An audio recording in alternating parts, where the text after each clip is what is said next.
Hello दोस्तों, मैं रामनिका गांधी, मैं एक होम्योपैथिक विशेषज्ञ हूँ। आज अपने वीडियो में मैं एक ऐसी गंभीर बीमारी के बारे में बताने जा रही हूँ जिसका नाम है मस्कुलर डिस्ट्रॉफी। और यह बहुत ज़्यादा अपना पैर पसार रहा है वर्तमान समय में, क्योंकि इस समस्या की कोई इलाज संभव नहीं है। हमारे जो मॉडर्न साइंस की जो पद्धति है उसमें इसका कोई ट्रीटमेंट नहीं है। ये लाइलाज बीमारी है, लेकिन होम्योपैथिक में इसकी बहुत तरह की संभावना बनी रहती है। मस्कुलर डिस्ट्रॉफी और मस्कुलर एट्रोफी दोनों अलग अलग समस्या है। जो मस्कुलर डिस्ट्रॉफी है, अगर यह बच्चों में होता है, नवजात बच्चों में, या थोड़े से बच्चे बड़े होते 2-3 साल के, और उस वक्त व्यक्ति को समझने में टाइम लग जाता है और बीमारी बहुत अंदर तक चला जाता है, वैसी स्थिति में इसे कंट्रोल नहीं किया जा सकता, इसको रोका नहीं जा सकता। लेकिन अगर सही समय पे आपको मस्कुलर डिस्ट्रॉफी का ज्ञान हो जाए तो आप इसको उसी जगह में रोक सकते हैं। कंट्रोल मैनेज करने की बहुत हद तक संभावना होती है। क्योर करने के लिए आपको शुरुआती दौर में अगर पता चले तो इसको उसी जगह में अगर कंट्रोल किया जाए तो ये सही रहता है। और चूंकि मस्कुलर डिस्ट्रॉफी जो होता है वो वंशानुगत होता है, हो सकता है आपके फैमिली मेंबर में यह गौण अवस्था में हो, यानी कि कंप्लीट दिखाई नहीं देता हो, लेकिन यह आपके जीन के माध्यम से फैलने वाली यह एक बीमारी है, यानी कि बाप दादा परदादा से यह बीमारी आप तक पहुंचती है। जिन लोगों को यह बीमारी बहुत ज़्यादा होती है तो वह ऐसा न समझे कि उन्हें बाद में कुछ लगा हो, ऐसा कुछ भी नहीं होता। यह बीमारी हमारे पूर्वजों के द्वारा आती रहती है। जब हमारे खान पान में, आहार में, या हम प्रेग्नेंट माँ के अंदर अगर इस तरह की समस्या हो जाए कि खान पान न्यूट्रिशन भरपूर नहीं मिल पाए, दिक्कत हो, तो यह ज़्यादा हावी हो जाती है उन बच्चों में। तो इसलिए ये मस्कुलर डिस्ट्रॉफी की जो समस्या है वह वंशानुगत ही होती है। हो सकता है आपके माता पिता को अंतिम समय में कुछ हार्ट का प्रॉब्लम है, ऐसा कुछ हुआ हो, कुछ भी दिक्कत हुआ हो और उनका देहांत हुआ हो, तो आप समझ नहीं पाते हो कि उनको जो है कि मस्कुलर डिस्ट्रॉफी की वजह से हुई है या किसी अन्य कारण से। लेकिन यह जो है मस्कुलर डिस्ट्रॉफी वंशानुगत ही बीमारी होता है। दूसरी चीज मस्कुलर एट्रोफी के बारे में बता रहे हैं। मस्कुलर एट्रोफी वंशानुगत भी हो सकता है और इसे बाद में न्यूट्रिशन कम लेने की वजह से भी हो सकता है, या कोई गहरी गंभीर बीमारी को लगातार भोगते रहने से भी मस्कुलर एट्रोफी होता है, जो रिकवर हो सकता है, जो क्योरेबल हो सकता है और 100% क्योर हो जाता है।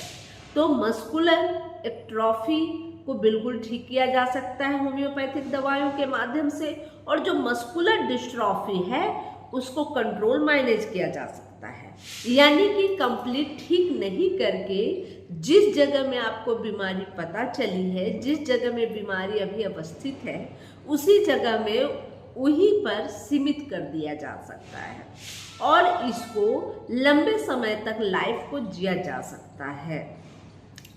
अगर आपकी कोई समस्या बहुत ज़्यादा बड़ी नहीं है तो आपको पूरे जीवन असुविधा नहीं होगा, तो आप अपनी लाइफ को सर्वाइव कर सकते हैं। मस्कुलर डिस्ट्रॉफी एक जो बीमारी है, इसके बारे में बहुत कम लोग जानते हैं कि यह कैसे ठीक हो सकता है और कहाँ पर पहले जानी चाहिए। तो मस्कुलर डिस्ट्रॉफी जब समस्या जब होती है व्यक्ति को और बहुत ज़्यादा वीकनेस होता है, खास तौर पे ये बच्चों के मैटर में माता पिता जल्दी समझ नहीं पाते। बच्चा देर से चल रहा है, बोल रहा है, बोलने में दिक्कत हो रहा है, तो भी उनको लगता है हो सकता है मेरे बच्चे देर से बोलेंगे या देर से चलेंगे, तो इस तरह से वो अपाहिज की स्थिति में चले जाते हैं। माता पिता सही वक्त पे सही इलाज नहीं करवा पाते। कभी कभी तो गरीबी के अभाव में लोग नहीं करा पाते और कभी कभी समझ नहीं होने की वजह से यह बीमारी बहुत ज़्यादा बढ़ जाती है। और सबसे बड़ी बात यह है कि मस्कुलर डिस्ट्रॉफी की जो समस्या होती है वंशानुगत होती है और एक दूसरे में ट्रांसफर हो जाती है। जब हम लोग समझ नहीं पाते कि यह बीमारी के वजह से इनके मसल्स में वीकनेस है, यह कमजोरी है या यह फटिक है, और उनकी शादी विवाह होती है, उनके बच्चे इस तरह से इसको बढ़ाते चले जाते हैं। तो अब जब यह मस्कुलर डिस्ट्रॉफी की जो बात कर रहे हैं, तो मस्कुलर डिस्ट्रॉफी कंट्रोल माइनेज है, हमेशा याद रखिएगा, होम्योपैथिक में।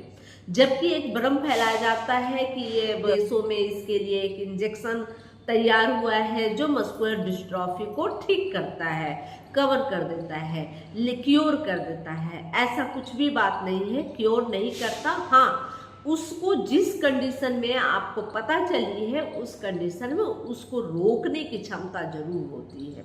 तो मस्कुलर डिस्ट्रॉफी को वही काम होम्योपैथी की चंद बूंदे आपको कंट्रोल कर सकती है।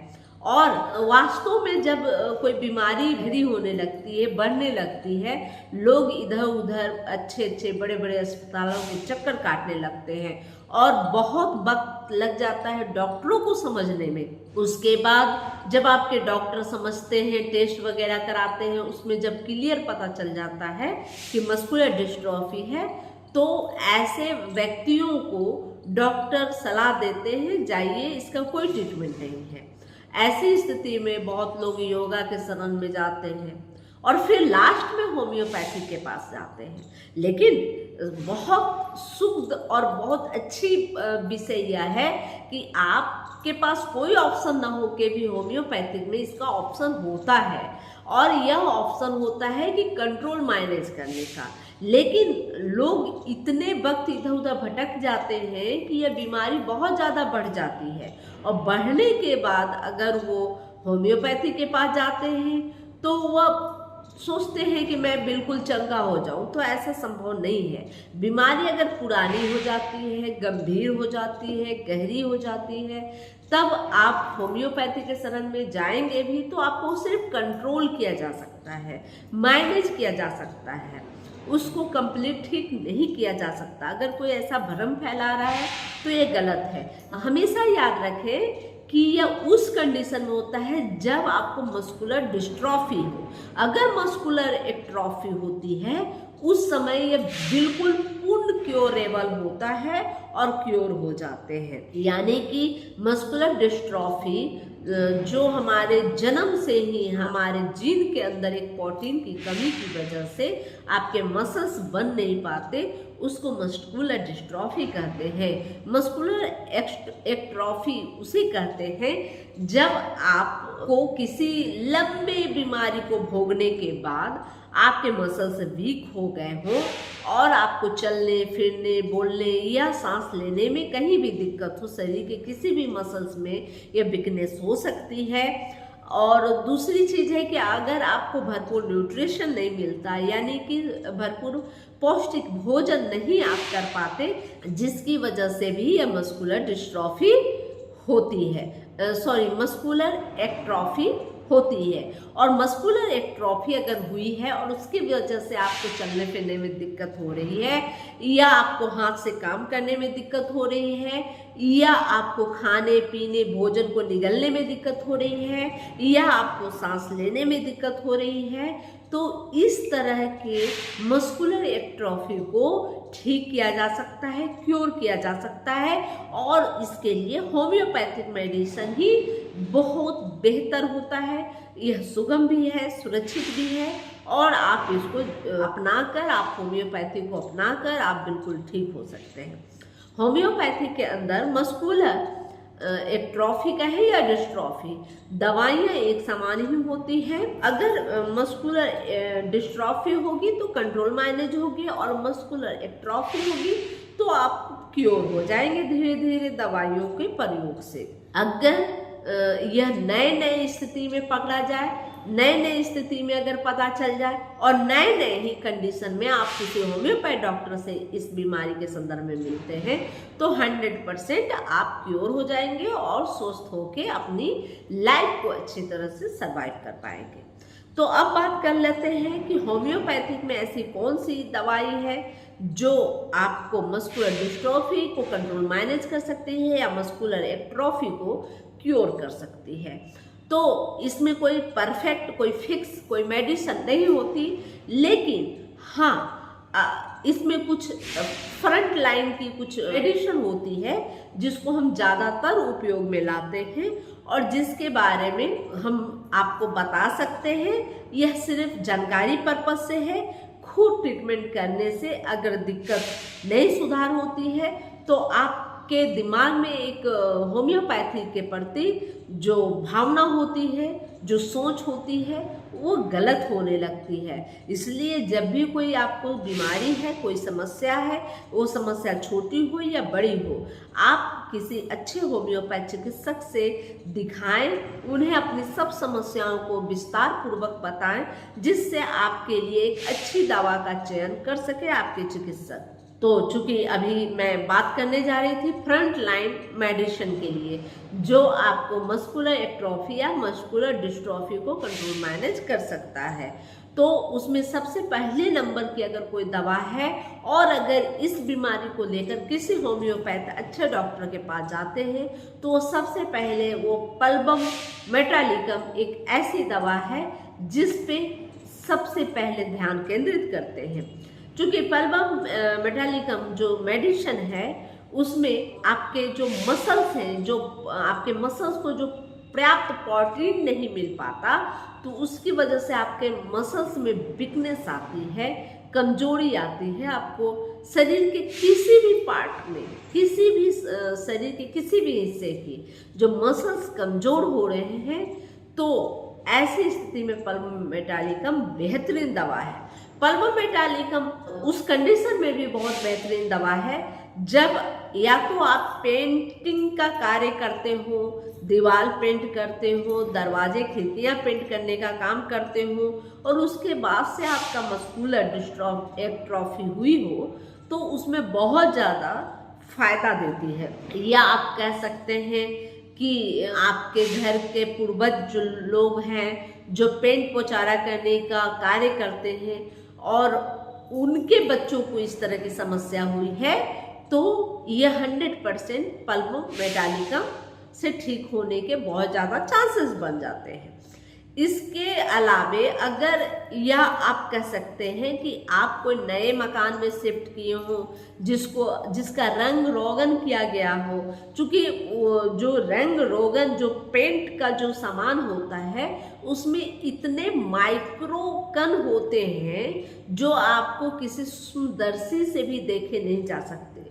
वो माइक्रो कण हमारे शरीर में जाके इंजर्ड हो जाते हैं और हमारे शरीर के मसल्स को कमजोर करते हैं। ऐसी समस्या को मस्कुलर एट्रोफी कहते हैं और इस बीमारी से जब व्यक्ति ग्रसित होता है तो ऐसी स्थिति में आपको मसल्स वीक होंगे और हो सकता है ऐसी स्थिति में आपके पेट में एक दर्द पैदा हो, आपके पेट में ऐसा खिंचाव पैदा हो जो पीठ की तरफ जाता हो और आपको कब्ज बहुत ज़्यादा हो और ऐसे लोगों की समस्याएं रात को बढ़ती हो, रात को एग्रावेशन होता हो किसी भी समस्या में, तो ऐसी कंडीशन में पल्बम मेटालिकम बेहतरीन दवा मानी जाती है, मस्कुलर डिस्ट्रॉफी हो या मस्कुलर एक्ट्रॉफी हो। मस्कुलर डिस्ट्रॉफी तमाम दुनिया में 32 प्रकार की माने जाते हैं, लेकिन हमारे हिंदुस्तान में 6 या 7 प्रकार के ही अभी तक देखने को मिलते हैं। तो कंडीशन चाहे कुछ भी हो, ऐसी स्थिति में पल्मो मेटालिकम बेहतरीन कार्य करता है। और अगर मस्कुलर डिस्ट्रॉफी हुई हो तो ये कंट्रोल मैनेज करेगा, और मस्कुलर एक्स्ट्रॉफी हुआ हो तो इस दवा से लेने से यह क्योर होगा। दूसरी दवा है कॉस्टकम। कॉस्टकम ऐसी कंडीशन में लेनी चाहिए जब आपके हाथों के मसल्स वीक हो रहे हों, हाथों के मसल्स सिकुड़ने लगे हों, सूखने लगे हों, तो ऐसी स्थिति में कॉस्टकम बेहतरीन कार्य करता है। या आप कह सकते हैं कि ऐसी स्थिति में जब आप बहुत समय तक ठंड में रहे हों या पानी में भीगने का कार्य बहुत किए हों, और उसके बाद से अगर मस्कुलर डिस्ट्रॉफी या मस्कुलर एक्स्ट्रॉफी की घटना हुई हो, तो ऐसी कंडीशन में आप कॉस्टकम लेने से बेहतरीन लाभ प्राप्त कर सकते हैं। इसके बाद अगर पैरों में बहुत ज़्यादा कमजोरी हो, पैर भारी नजर आने लगे हो, ऐसा लगता हो चलने फिरने में बहुत दिक्कत महसूस हो, लड़खड़ा के गिरने लगे हो, पैर में वजन लगता हो और साथ में पीठ चुभोने जैसा दर्द भी महसूस होता हो, तो ऐसी स्थिति में एसिड पिक्रिक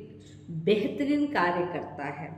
अगर पैर में भारीपन हो और लड़खड़ा के गिरने जैसा आपको महसूस हो, साथ में आपको कब्ज हो, और कब्ज इस प्रकार का हो कि जब स्टूल पास होता हो तो स्टार्टिंग में बहुत सख्त हो और लास्ट होते होते नर्म हो जाए स्टूल, और ऐसी स्थिति में पैर बहुत भारी हो, पैर में बहुत ज़्यादा वीकनेस हो, तो एलुमिना बेहतरीन दवाई है। तो ऐसी कंडीशन में आप एलुमिन ले सकते हैं, बशर्ते अगर इसमें पीठ चुभ होने जैसा दर्द महसूस हो, तो वैसी स्थिति में आप एसिड पिक्रिक लेके ठीक हो सकते हैं। तो हमेशा यह आपके चिकित्सक ध्यान देते हैं और हर बारीकी पे ध्यान देकर ही दवा का प्रयोग करना चाहिए। और अगर आप इस बारे में अनभिज्ञ होते हैं, बीमारियों को अच्छे से समझ नहीं पाते और दवाई कौन सी खानी है समझ नहीं पाते, वीडियो देखते हैं और दवाई खाना शुरू कर देते हैं, तो ऐसा भी हो सकता है कि किस दवाई के साथ कौन सी दवाई नहीं लेनी चाहिए यह आपको समझ नहीं आएगा, और आप ऐसी दवाइयाँ ले लेंगे जिससे आपकी बीमारी में एग्रावेशन हो सकता है, यानी कि बीमारी और बढ़ सकती है। तो ऐसी स्थिति के लिए आप एक अच्छे चिकित्सक के सलाह पर ही दवा का निर्धारण करें, दवा का उपयोग करें, और अच्छे चिकित्सक से अगर आप दवा खाते हैं तो इस तरह की बीमारी आपका क्योरेबल हो सकता है। अगर आपको मस्कुलर एक्स्ट्रॉफी हो, अगर मस्कुलर डिस्ट्रॉफी हो, तो हमेशा याद रखें कि कंट्रोल मैनेज कर सकता है, पूरा क्योर नहीं कर सकता। इसके बाद बात कर लेते हैं, अगर आपका में वीकनेस आता हो, आपके पूरे शरीर में वीकनेस महसूस हो और आपके मसल डिस्ट्रॉय हो रहे हो, यानी कि सूख रहे हो, सिकुड़ रहे हो, तो ऐसी स्थिति में फास्फोरस का भी एक अच्छा उपयोग होता है। और फास्फोरस उस कंडीशन में बहुत ज़्यादा बेहतरीन कार्य करता है जब आप कोई गहरी बीमारी, कोई बड़ी बीमारी, कोई लंबी बीमारी से भुक्तभोगी बने हुए थे और उसके जो दवाइयों का प्रयोग कर रहे हैं, उसके बाद आप देख रहे हैं कि आपके मसल लगातार सिकुड़ते जा रहे हैं, सूखते जा रहे हैं, नष्ट होते जा रहे हैं, डिस्ट्रॉय होते जा रहे हैं, वैसे कंडीशन में आप फास्फोरस ले सकते हैं। फास्फोरस 1 mg वीकली आप ले, बेहतरीन इसमें फायदा देगा। कभी कभी देखा जाता है कि बहुत सारे लोग भांग, अफीम, चरस का बहुत ज़्यादा सेवन करते हैं, पूरा जीवन नशे के आदी हुए रहते हैं, और ऐसे व्यक्ति को अगर इस तरह के मस्कुलर एक्ट्रॉफी की घटना होने लगी है, उनके शरीर में अचानक मसल्स वीक होने लगे हैं, तो ऐसी स्थिति में आप मैग्नीशियम म्यूल आप ले सकते हैं। मैग्नीशिया म्यूर ऐसी स्थिति के लिए बेहतरीन दवा है जब आप लंबे समय से चरस, भांग, अफीम, गांजा का सेवन किए हों और आपके मसल्स सिकुड़ने लगे हों, डिस्ट्रॉय होने लगे हों, तो वैसी स्थिति में आपको मैग्नीशिया म्यूर बेहतरीन फायदा देगी। इसके बाद आता है कि मसल्स बहुत वीक हो गए हों और उसके बाद आपको बिजली के झटके जैसा दर्द महसूस होता हो, तो ऐसे में थैलियम बेहतरीन दवा है। थैलियम का प्रयोग कर सकते हैं। याद रखें, जब आपके मसल्स बहुत वीक हो गए हों और आपको बिजली के झटके जैसा आपको एक दर्द महसूस होता हो थोड़ी थोड़ी देर में, तो ऐसी स्थिति में थैलियम बेहतरीन कार्य करता है। इसके अलावे आप कैलीफॉस 6X का सेवन कर सकते हैं। 4 गोली दिन में 4 बार चूस कर। यह बहुत ही अच्छी मेडिसिन है। जिनके नर्व या मसल्स कमजोर हुए हों उनके लिए बेहतरीन दवा है। चूँकि यह दवा हमारे जो न्यूरोट्रांसमीटर है उसमें दिक्कत आने की वजह से ही मुख्य रूप से होता है। मस्कुलर एक्ट्रॉफी अगर आपको हुआ है तो आपसे उत्पन्न होने वाले संतान को मस्कुलर डिस्ट्रॉफी भी होने की संभावना बढ़ जाती है। तो ऐसी स्थिति में आप अपने आसपास की स्थिति को स्वस्थ रखने के लिए, आप इस बीमारी से बचाव के लिए आप होम्योपैथिक पत्ते का उपयोग करें। और सबसे बड़ी बात है कि आप एक जागरूक इंसान बने। आपको जानकारी होनी चाहिए कि कब और किस कंडीशन में हमें होम्योपैथिक डॉक्टर से मिलनी चाहिए। हमेशा होम्योपैथ डॉक्टर से मिलने के लिए लोग बहुत लेट करते हैं। जब भी कोई समस्या होती है तो मॉडर्न साइंस के बड़े बड़े अस्पताल खुले होते हैं जिसमें लोग जाकर अपना ट्रीटमेंट कराने लगते हैं। वहाँ लोगों को जल्दी समझ नहीं आता कि हमें बीमारी कौन सी है और कैसे इसको ठीक किया जाए। बहुत लंबे समय के जांच पड़ताल के बाद डॉक्टर को पता चलता है, तब आपके डॉक्टर लास्ट में बोलते हैं कि यह बीमारी लाइलाज है, आप घर जा सकते हैं। उस कंडीशन में कोई ऑप्शन नज़र नहीं आने के बाद तब व्यक्ति या तो योगा टीचर के पास जाता है, योग के माध्यम से ठीक होने की कोशिश करता है, या उसके बाद होम्योपैथी के पास जाता है। योग भी इसमें बहुत ही अच्छा योगदान देता है, क्योंकि जैसा कि मैं पहले ही बताई कि जो मस्कुलर एक्ट्रॉफी की जो घटना होती है, सबसे पहले इस समस्या उत्पन्न होती है हमारे नर्वस सिस्टम में कमजोरी की वजह से होती है। आपके न्यूरोट्रांसमीटर में कहीं फॉल्ट होता है जिसकी वजह से होता है। और जब आप योग करके अपने मस्तिष्क को शांत रखते हैं तो यहाँ से आपको बहुत ज़्यादा फायदा देखने को मिलता है। लेकिन यह क्योर नहीं कर सकता, इसलिए होम्योपैथिक दवाओं को लेकर आप पूर्णतः ठीक होने के ज़्यादा आपके चांसेस आसार बढ़ जाते हैं। और अगर मस्कुलर एक्ट्रॉफी है तो ऐसे कंडीशन में आप बिल्कुल क्योर हो सकते हैं। हमेशा याद रखें, अगर मस्कुलर डिस्ट्रॉफी है तो यह कंट्रोल मैनेज किया जा सकता है, वह भी तब जब आप बीमारी के शुरुआती दौर में ही होम्योपैथ चिकित्सक से मिलते हैं। यह जानकारी अच्छी लगी तो लाइक करें और सब्सक्राइब करें, बेल आइकन जरूर दबाएं। जय हिंद, जय भारत, धन्यवाद।